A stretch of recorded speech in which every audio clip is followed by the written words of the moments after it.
wabarakatuh. Selamat pagi Ibu dosen dan teman-teman sekalian. Di sini kami kelompok 1 ingin mempresentasikan tentang hasil observasi di Subuh Jaya Farm. Sebelum itu kami ucapkan terima kasih kepada Ibu Dr. Aditya Marianti MSI serta Ibu Dr. Siti Alimah STD MPD. Sebelum itu izinkan kami memperkenalkan diri kami. Saya Laucana Suarsyada dari 440142279 dan saya Indra Ahmad Kurniawan dengan NIM 440142282. Saya Dian Rosiko dengan NIM 44014222081. Saya Zahra Nazifatu Hawa dengan NIM 44014228080. Saya Ramadhania Salmin Aseka NIM 44014222083.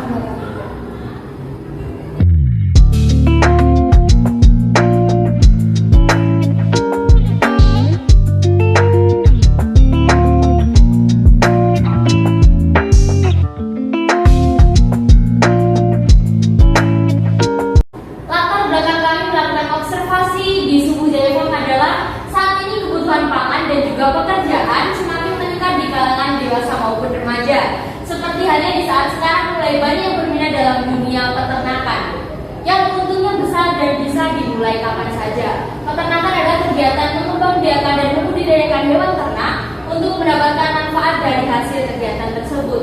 Dan fokus utama dari observasi kelompok kami adalah peternakan domba. Usaha peternakan domba adalah salah satu subsektor usaha di bidang peternakan yang dapat memperkuat perekonomian masyarakat, baik dalam skala kecil ataupun besar. Di sini kami menyajikan rumusan masalah, yaitu yang pertama adalah bagaimana pengelolaan pemberian pakan, biaya dan perawatan ternak. Yang kedua, bagaimana pengelolaan limbah ternak di Subuh Jaya Farm. Lalu yang ketiga, bagaimana hubungan antara peternakan dan pembelajaran biologi. Dan di sini kami juga menyajikan 3 tujuan. Yang pertama yaitu mengetahui pengelolaan waktu untuk pakan, biaya, dan perawatan ternak. Yang kedua, mengetahui pengelolaan limbah ternak di Subuh Jaya Farm. Dan yang terakhir, mempelajari hal yang terkait antara pembelajaran biologi dan peternakan. Nah, selanjutnya ada manfaat daripada kita melakukan observasi di Subuh Jaya Farm, teman-teman. Jadi selain untuk memenuhi tugas dari mata kuliah bioperspektif, juga untuk mengetahui keadaan mengenai kelayakan, tata kelola peternakan, kelengkapan alat dan bahan untuk menunjang kehidupan hewan ternak, serta pengelolaan manajemen waktu peternakan tersebut. Nah, selanjutnya kita mulai di usaha peternakan domba itu sendiri. Jadi domba diklasifikasikan sebagai hewan herbivora atau pemakan tumbuhan karena pakan utamanya adalah tanaman atau tumbuhan. Meski demikian, domba lebih menyukai rumput dibandingkan dengan jenis pakan yang lainnya nih teman-teman. Domba juga merupakan hewan mamalia karena menyusui anaknya. Sistem pencernaan yang khas di dalam rumen menyebabkan domba juga digolongkan sebagai hewan ruminansia. Nah, menurut Sudarmono dan juga Sugeng pada 2011, secara umum ternak domba dikelompokkan menjadi domba tipe potong, wool, dan purpose, yakni sebagai penghasil daging dan sekaligus penghasil wool. Usaha ternak domba di pedesaan merupakan komponen yang sangat penting karena dapat membantu perekonomian masyarakat melalui pemanfaatan sumber daya alam yang tersedia di sekitarnya. Salah satu fungsi domba dalam membantu perekonomian diantaranya sebagai tabungan keluarga, tambahan penghasilan, dan memenuhi kebutuhan finansial yang sifatnya mendadak.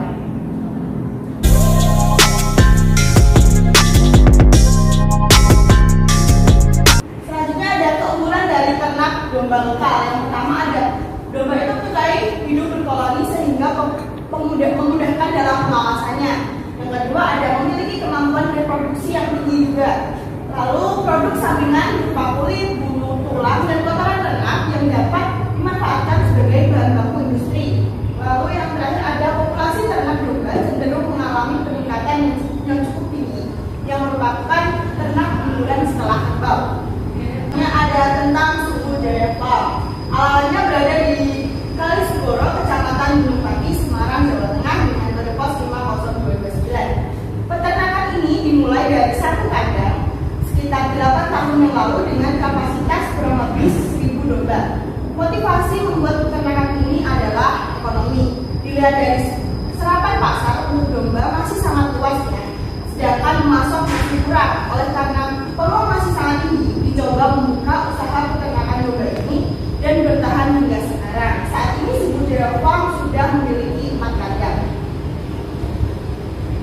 ada jenis domba yang banyak diternakan di Indonesia dan jenis domba persilangan. Yang pertama, domba lokal merupakan domba kelas Indonesia yang banyak dipelihara sebagai hewan ternak oleh masyarakat Indonesia.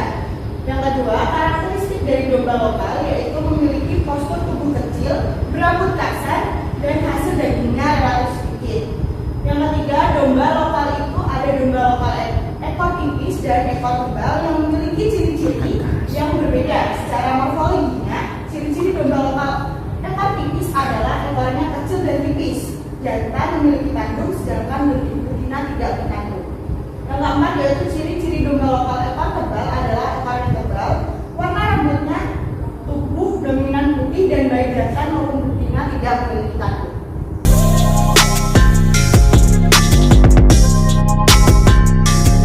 Yang selanjutnya ada jenis pakan ternak. Secara umum, bahan pakan ternak dibagi menjadi 5 jenis. Yang pertama ada pakan kasar. Pakan kasar itu yang meliputi ada pongkol, dedak, dan kacang-kacangan, jerami. Nah, itu bisa meningkatkan nutrisi atau penguat bagi kondisi domba terkandung tersebut. Yang kedua ada pakan penguat atau konsentrat. Konsentrat adalah jenis pakan yang mengandung nutrisi penting yang berguna untuk meningkatkan stamina untuk dia melakukan aktivitas setiap harinya.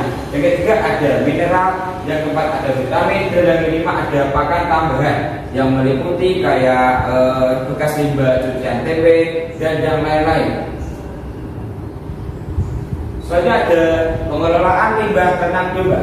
Limbah ternak domba jika tidak segera diproses atau tidak difermentasi, maka unsur hara yang terkandung dalam kotoran tersebut akan lama diserap untuk tanaman. Sedangkan limbah itu sendiri kebanyakan di Indonesia diolah menjadi pupuk dan dapat menjadi tambahan modal untuk mengembangkan ternak tersebut.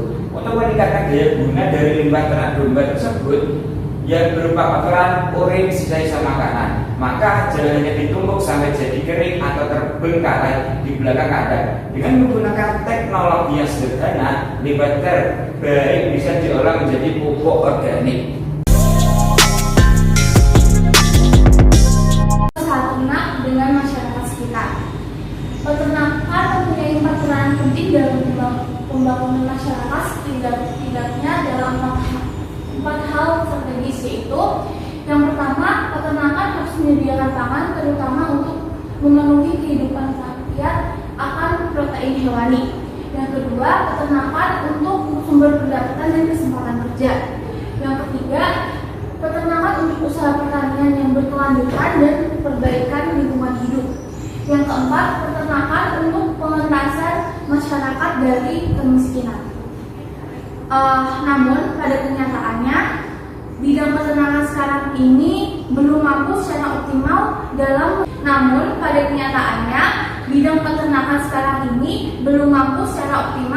menjalankan peran strategi seperti yang telah saya jelaskan tadi. Hal ini dikarenakan kebanyakan usaha peternakan masih menggunakan pengelolaan secara tradisional. Hal ini berbeda dengan peternakan suku Jaya Farm. Walaupun mereka masih mengelola dengan cara tradisional, tidak menutup kemungkinan mereka bisa menjalankan peranan strategis, yaitu mampu membuka pintu pekerjaan bagi masyarakat. Kesimpulannya, usaha ternak domba suku Jaya Farm ini sudah dikelola dengan baik, dari mulai penjagaannya, pemberian pakan domba, waktu pengelolaannya, sampai bagaimana limbah dari ternak tersebut. Bangunan usaha ternak suku Jaya Farm ini tergolong sebagai peternakan yang terbilang masih tradisional, namun sistem kerja yang dilakukan untuk menghidupkan domba-domba di sana dan mengelola ternak ini sudah modern atau tidak tertinggal zaman. Sekian pemaparan dari kelompok 1, ada kurang lebihnya mohon dimaafkan. Wassalamualaikum warahmatullahi wabarakatuh. Terima kasih. Terima kasih. Enjoy banget loh. See you later.